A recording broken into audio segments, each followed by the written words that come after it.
얼마 전 제가 모든 성도들에게 새로운 달을 맞이하며 안부 문자를 보냈습니다. 그 문자의 내용 중에 이러한 내용이 있었죠. 기도하지 않으면 죽는다라는 다소 도발적인 그러한 문자의 내용을 보냈습니다. 많은 분들이 아마 놀라셨을 것 같은데, 실은 이 말은 저의 말이 아니라 19세기 기도의 선지자, 기도의 사람이라고 하는 E.M. 바운즈, 에드워드 바운즈 목사님의 책의 제목입니다.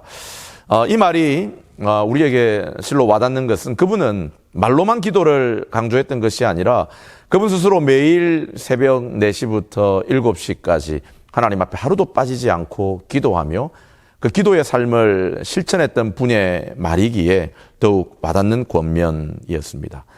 사랑하는 여러분, 정말 그렇습니다. 크리스찬의 삶의 양식이 하나님의 말씀이라면 기도는 우리의 영혼의 호흡이라고도 하죠. 사람이 숨 쉬지 않고는 살 수 없듯이 우리 또한 영혼의 호흡인 여러분 기도하지 않고는 살 수가 없기에 여러분 기도하지 않으면 죽는다라고 제가 이렇게 문자를 보내었습니다.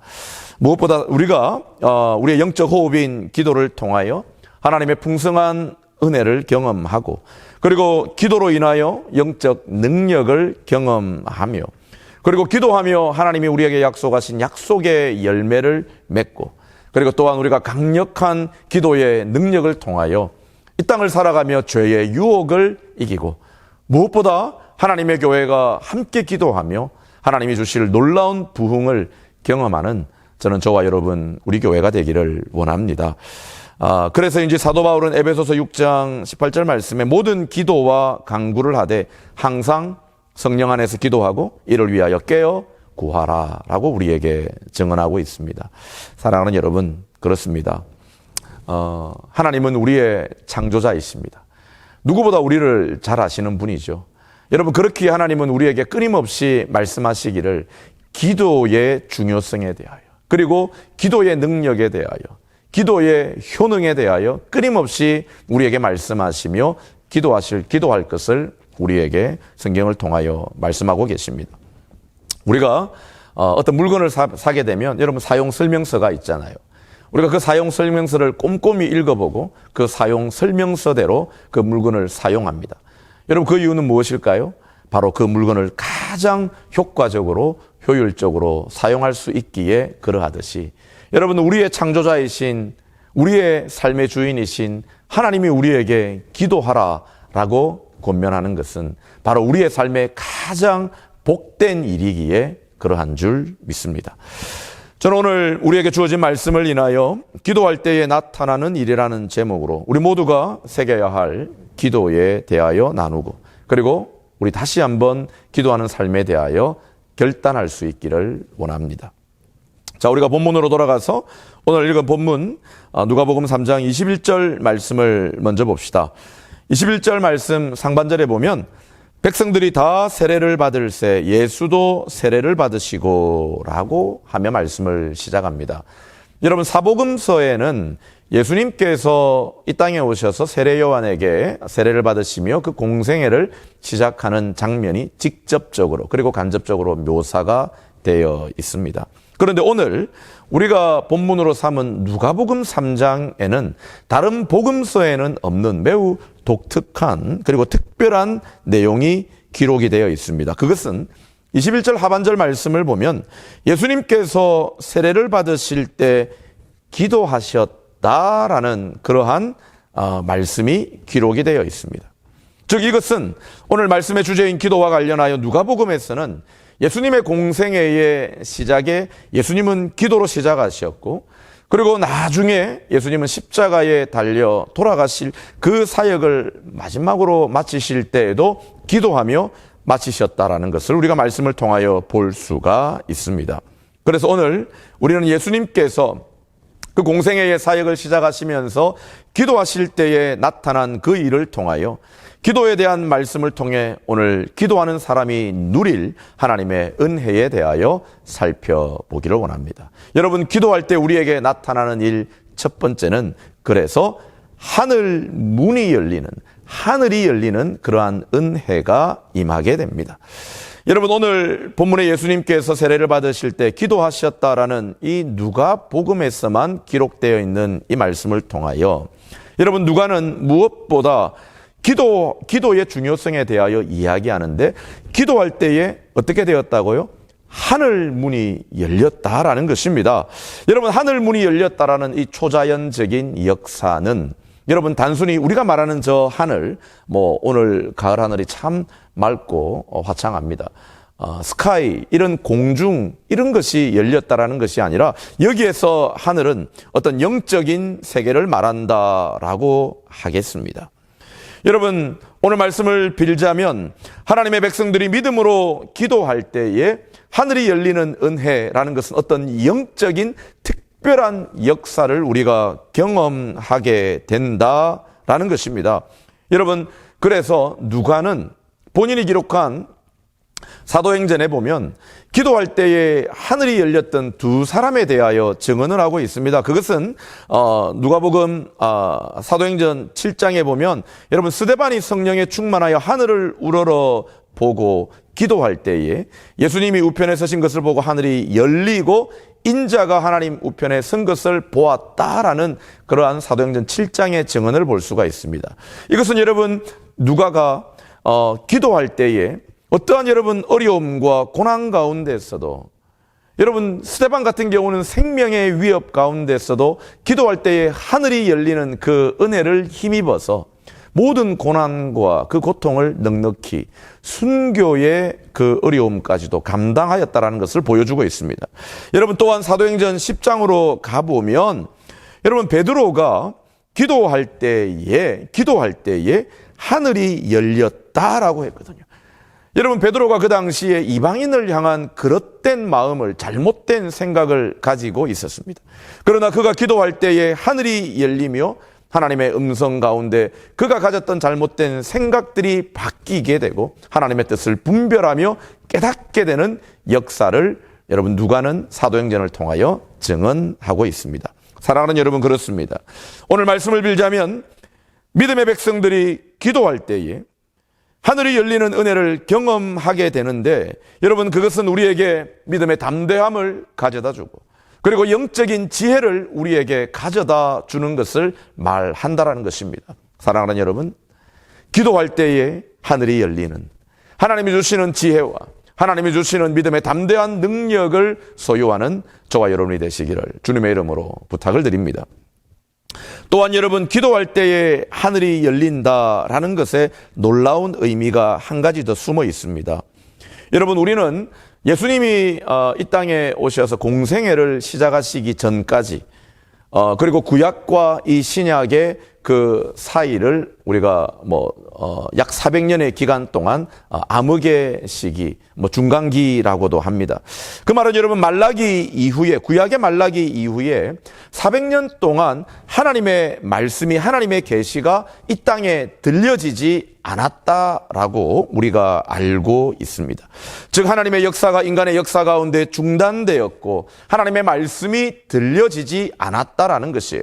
그런데 예수님께서 이 땅에 오셔서 이제 공생애를 시작하시면서 기도하실 때에 하늘이 열렸다라는 것은 바로 400년간 들리지 않았던 하나님의 말씀이, 하나님의 계시가 사람들에게 공개적으로 열리는 순간을 의미한다고도 하겠습니다. 여러분, 그래서 예수님께서 공생의 사역을 시작하시며 세례를 받으시고 기도하실 때에 400년간 닫혔던 하나님의 계시가 이 땅에 주어진 것입니다. 사랑하는 여러분, 기독교는 흔히들 우리가 계시의 종교라고 합니다. 여러분, 계시라는 것은 초월하신 하나님이 말씀으로 유한한 인간에게 임하신 것입니다. 여러분, 이 계시는 죄인된 인간을 향한 하나님의 변함없는 사랑과 은혜입니다. 여러분, 계시는 죽어져가는 영혼을 살리는 생명의 말씀의 능력입니다. 사랑하는 여러분, 이렇듯이 우리가 기도할 때에 하늘이 열린다라는 것은 하나님의 생명의 말씀이 우리에게 임하고 하나님의 생명의 말씀이 우리에게 들려지게 된다라는 것입니다. 사랑하는 여러분, 그러므로 우리가 기도할 때에 하늘이 열리는 이러한 놀라운 하나님의 계시의 말씀이 여러분들에게 임하고 여러분들의 생명이 솟생케 되는 그러한 은혜를 누리시기를 주님의 이름으로 부탁을 드립니다. 우리 모두는 살아가면서 누구든지 인생 가운데 어려움을 만나게 됩니다. 때로는 문제의 실마리가 보이지 않고 때로는 인생의 깊은 터널을 지나는 순간과 같을 때도 있습니다. 여러분, 그럴 때 우리가 여러분 기도하면 우리가 하나님 앞에 전심으로 오늘 예수님이 기도하실 때에 하늘 문이 열렸던 것처럼 우리에게 기도할 때에 우리의 영적인 그러한 담대함과 고난을 이길 수 있는 그러한 은혜를 경험하게 되고 그리고 하나님의 말씀으로 위로받고 하나님의 말씀의 능력으로 변화되는 하늘이 열리는 그러한 은혜를 저와 여러분이 누리게 될 줄 믿습니다. 사랑하는 여러분, 저와 여러분의 삶에 도전하는 문제가 우리의 인생에 도전하는 문제가 무엇이든지 하나님 앞에 엎드려 기도하시기를 바랍니다. 하늘 문이 열리는 것처럼 우리 모두의 기도에 하나님께서 응답하여 주실 줄 믿습니다. 시편 34편 6절로 7절 말씀에 보면 이 공고한 자가 부르짖음에 여호와께서 들으시고 그의 모든 환난에서 구원하셨도다 라고 하였습니다. 사랑하는 여러분, 우리의 삶의 공고함과 우리의 인생의 답답함과 어떠한 문제이든지 하나님 앞에 가지고 나와 엎드려 기도하며 구하는 저와 여러분이 되기를 원합니다. 전심을 다하여 하나님을 구하고 찾을 때에 하늘 문이 열리는 주의 은혜가 임하시기를 주님의 이름으로 간절히 축원합니다. 두 번째로 여러분, 기도하는 자에게 주시는 놀라운 기도할 때에 일어나는 일은 하나님의 성령의 능력이 우리에게 임하게 됩니다. 여러분, 오늘 말씀을 보면 성령이 비둘기 같은 형체로 그 위에 임하시더니 라고 기록하고 있습니다. 여러분, 예수님께서 세례를 받고 기도하실 때에 하늘이 열리는 것뿐만 아니라 성령이 비둘기 같은 형체로 그의 위에 임하였다라고 기록합니다. 여러분, 이것은 마태복음 3장 16절 말씀에도 성령이 비둘기같이 내려 자기 위에 임하심을 보더니 라고 기록합니다. 여러분, 무슨 말일까요? 먼저는 여러분, 성령이 눈에 보이는 모습으로 임하셔서 머물러 계셨다는 뜻이기도 합니다. 비둘기로 표현된 여러분 성령은 우리에게 어떤 의미일까요?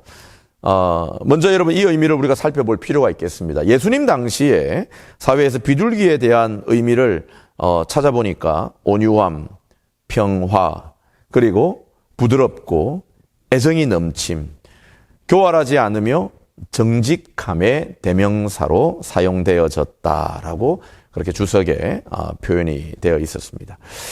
여러분, 누가는 당시 사회의 일반적인 관념을 염두에 두고 예수님께 임한 성령을 비둘기로 표현하였습니다. 또한 여러분, 당시에 비둘기가 가지는 의미 중에 하나는 유대인들이 하나님 앞에 나와 저들의 죄를 사하며 제사를 드릴 때에 여러 여러분 동물들을 각자의 형편에 따라 드렸던 것을 우리가 잘 압니다. 그런데 비둘기는 가난한 자들, 형편이 어려운 사람들이 소나 양이나 염소를 드릴 수 없을 때에 드렸던 그러한 제물입니다.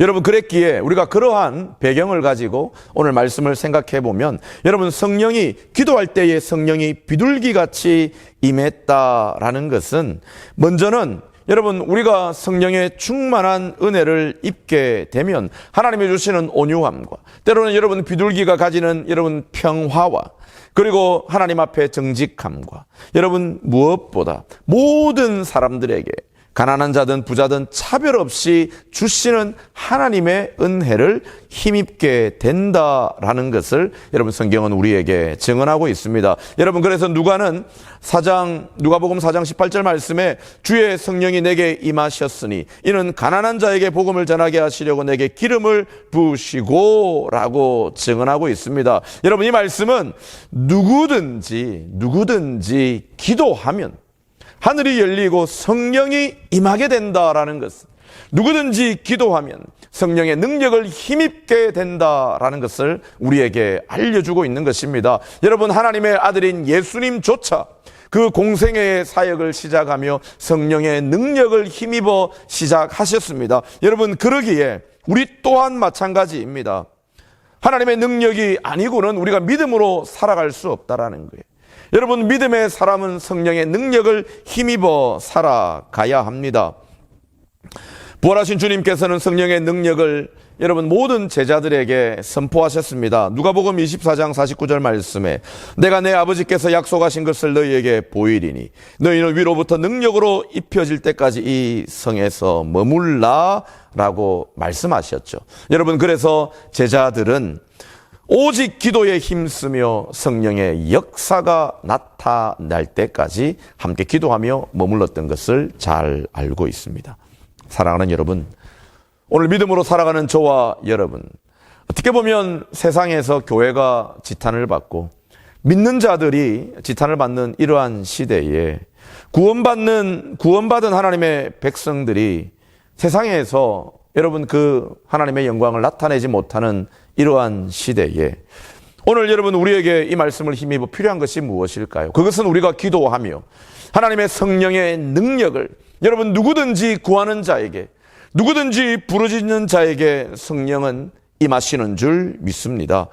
여러분, 그러므로 우리 가운데 성령 하나님이 우리 가운데 계시면 우리는 성령의 사람이 되어서 하나님의 영에 붙잡힌 바 되어 모든 죄를 이기고 넉넉히 세상을 감당할 믿음의 능력을 가지게 되는 줄 믿습니다. 비록 우리가 구원받고 하나님의 백성이 되었다고 하지만 여러분, 사람 여전히 부패한 본성을 가지고 있기에 우리 속에는 육체의 소욕이 있습니다. 때로는 그 육체의 소욕을 따라 살고 싶은 유혹들도 얼마나 많은지 모릅니다.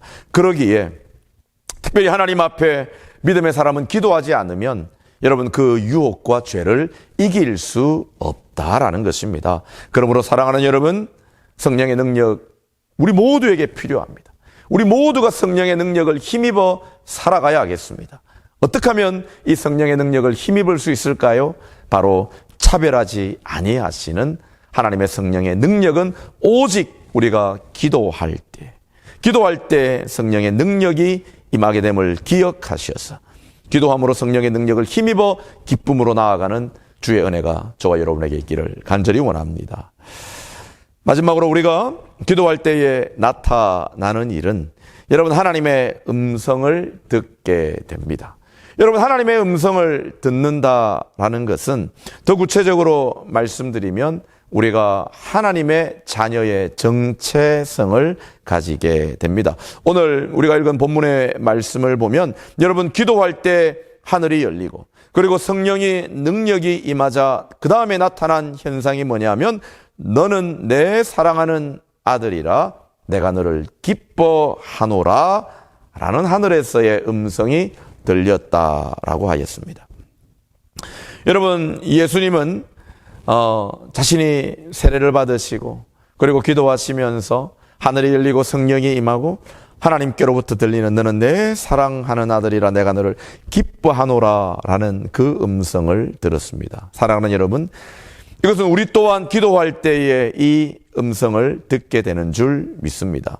사도 바울은 이것을 표현하기를 여러분 우리가 하나님의 양자의 영을 입게 된다라고 말을 합니다.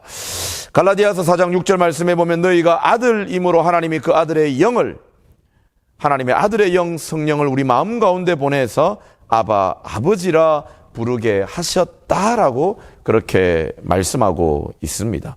또한 로마서 8장 14절로 16절 말씀에 보면 무릇 하나님의 영으로 인도함을 받은 사람은 곧 하나님의 아들이라 너희는 다시 무서워하는 종의 영을 받지 아니하고 양자의 영을 받았으므로 우리가 아바 아버지라 부르짖느니라. 성령이 친히 우리의 영과 더불어 우리가 하나님의 자녀인 것을 증언하시나니라고 말씀하고 있습니다. 사랑하는 여러분, 우리가 기도할 때에 하늘 문이 열리고 성령이 우리에게 임하시면 우리가 하나님의 아들임을 확신케 됩니다. 하나님이 우리에게 음성을 주신다라는 것이에요.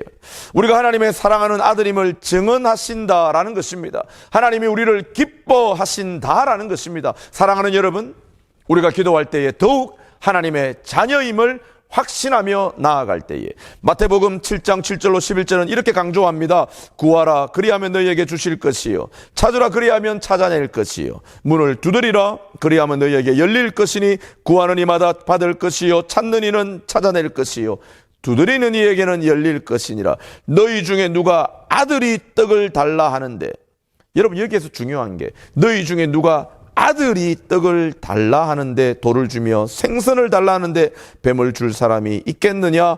너희가 악한 자라도 좋은 것으로 자식에게 줄 줄 알거든 하물며 하늘에 계신 너희 아버지께서 구하는 자에게 좋은 것으로 주시지 않겠느냐? 라는 여러분이 마태복음의 7장의 말씀을 우리가 이룰 수 있게 되는 거예요. 여러분, 우리가 하나님의 자녀임을 확신하게 될 때에, 여러분 마태복음의 이 7장과 같이 구하고 찾고 두드릴 때에 중요한 것은 무엇입니까? 가장 중요한 단어는 바로 아들이라는 거예요. 하나님의 자녀된 우리가, 하나님의 사랑하는 자녀된 우리가 구할 때에 하나님이 어찌 주시지 않겠느냐? 여러분, 그러므로 우리가 구하기 전에 먼저 확신해야 되는 것은, 우리가 찾고 두드리기 전에 먼저 확신해야 되는 것은 우리는 하나님의 사랑받는 자녀라는 거예요. 우리가 기도할 때에 하늘 문이 열리고 성령이 임하고 하나님의 음성이 우리에게 주어지는데, 바로 너는 내 사랑하는 아들이요 내 기뻐하는 딸이라, 내 자녀라 라고 하나님이 말씀하신다라는 것입니다. 사랑하는 여러분, 이 시대가 우리의 믿음을 끊임없이 유혹하고 끊임없이 우리의 믿음의 삶에 도전하는 시대입니다. 우리가 하나님의 자녀가 되었다 해도 마귀는 끊임없이 우리를 공격하죠. 네가 하나님의 자녀냐? 우리의 신앙의 정체성을 공격합니다. 네가 과연 구원받은 하나님의 백성인가? 네가 이렇게 죄 가운데 살아가는데 하나님이 너를 사랑하실까? 네가 기도할 때 하나님이 너의 기도를 들어주실까? 수많은 여러분 의심을 이 땅은, 그리고 마귀는 우리에게 가져다 줍니다. 그러나 여러분 분명히 기억하시기를 바랍니다. 하나님의 계시의 말씀이 우리에게 이미 주어졌습니다. 우리가 기도할 때 하늘 문이 열리고 성령은 그 구하는 모든 자에게 임하며 하나님의 음성이, 하나님의 뜻이 우리에게 주어졌는데, 너는 내 사랑하는 아들이라, 내 사랑하는 딸이라, 내 자녀라 하나님은 우리에게 말씀하십니다. 사랑하는 여러분, 때로는 우리의 신앙의 삶 가운데 예기치 않는 고난과 시련, 도전이 있지만, 그리고 때로는 우리의 믿음이 연약해질 때도 있지만, 그러나 하나님과 나와의 관계에 대한 여러분 의심 안에서 실패하지 않기를 바랍니다. 하나님과 여러분과의 관계는 확고합니다. 오늘 우리가 기도하면 하나님은 분명히 성령의 은혜를 통하여 나 같은 죄인도 그리스도의 보혈의 은혜로 구원하여 주시고, 나를 사랑하시되 끝까지 사랑하는 하나님의 자녀로 삼아 주셨다는 것을 여러분 확신하시기를 주님의 이름으로 축원을 드립니다. 결론적으로 말씀을 드립니다. 사랑하는 여러분, 저는 저와 여러분이 믿음의 삶을 살아가며 이 기도의 은혜를, 기도의 축복을 놓치지 않기를 간절히 원합니다. 여러분, 기도는 그저 우리의 말로만 하는 것이 아닙니다. 무엇보다 무릎으로 엎드리며 하나님 앞에 우리의 삶을 드리고 시간을 드리며 나아가는 것입니다. 여러분, 우리가 기도할 때에 오늘 말씀과 같이 하늘 문이 열리고, 그리고 소망을 갖게 되며 누구에게나 주시는 성령의 놀라운 은혜를, 성령의 능력을 경험하게 되며 하나님의 백성, 하나님의 자녀의 확신과 정체성을 가지게 됩니다. 여러분, 그러므로 교회에서든지 여러분 집이든지, 그리고 여러분 일터에든지 어디에서든지 여러분 기도하며 하나님의 놀라운 은혜를, 그리고 기도하는 자의 그 은혜와 복을 누리는 저와 여러분이 되시기를 간절히 축원합니다.